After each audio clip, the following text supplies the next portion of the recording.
Hello, this is a video that explains how to apply debt sculpting in project finance. Now what we'll do is start with a very simple case, and then we'll gradually make it more and more complicated, and the final issues we'll deal with are a combination of taxes and a debt service reserve account. But let's start. So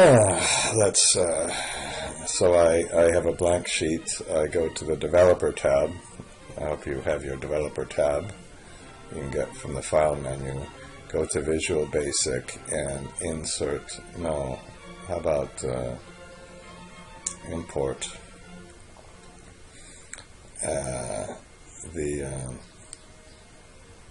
import the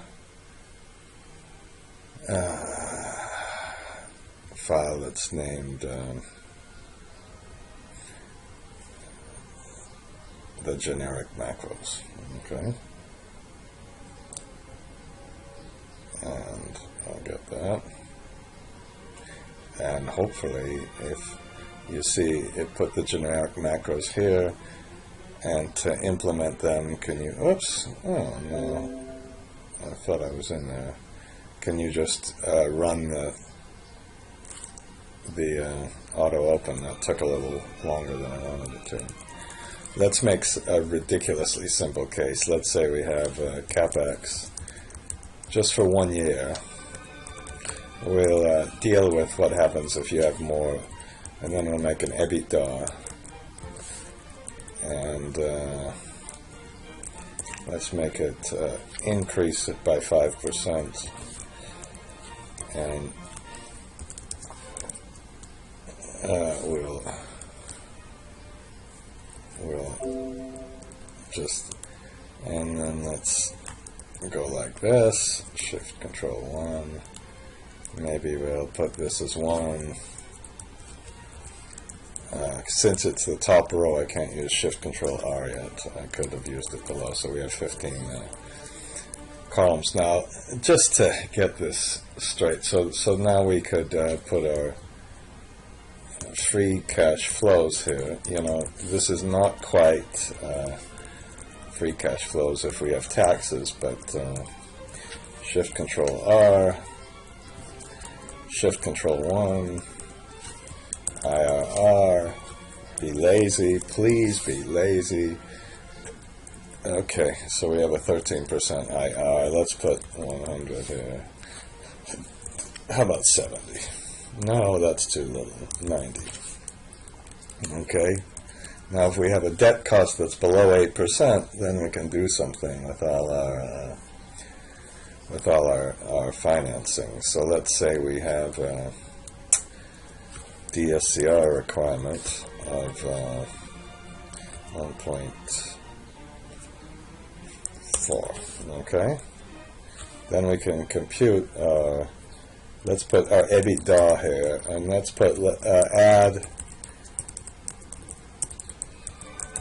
interest income. That's going to be one of the real pains of this. And then let's put less taxes. That's going to be the other. And then put CFA-DS. If we didn't have those two things, there'd be no problem at all, really. We can do this, and let's just leave these alone, and let's use the positive number convention. Okay, and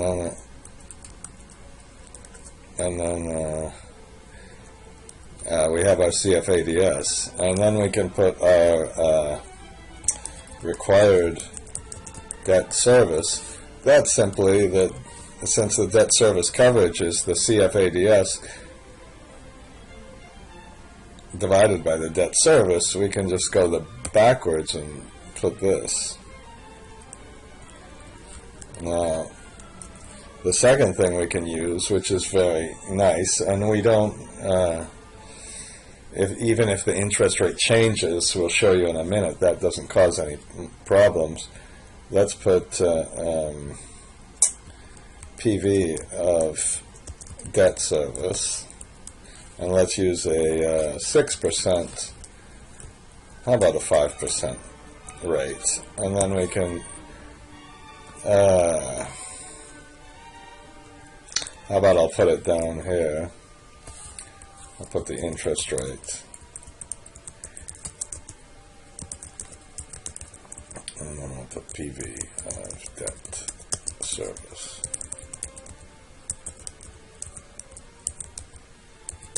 And let's say that that's just going to be NPV. You don't, I don't know, you might not want to do this, but you can also be lazy here. Okay, Shift Control 1, so then we can put our debt balance. So we can put our opening balance less the repayments, closing balance, and an interest cost. Okay, and our closing balance is how much we have, and our opening balance is the closing balance. The amount of the repayment is the total debt service minus the whatever it was, the required debt service, and then interest. Let's put our rate here so we remember it, and we'll multiply this by the interest rate. Okay, and then here's the big deal about this. This went down to 0. And then, you know, if we really want to check this, we can put a check.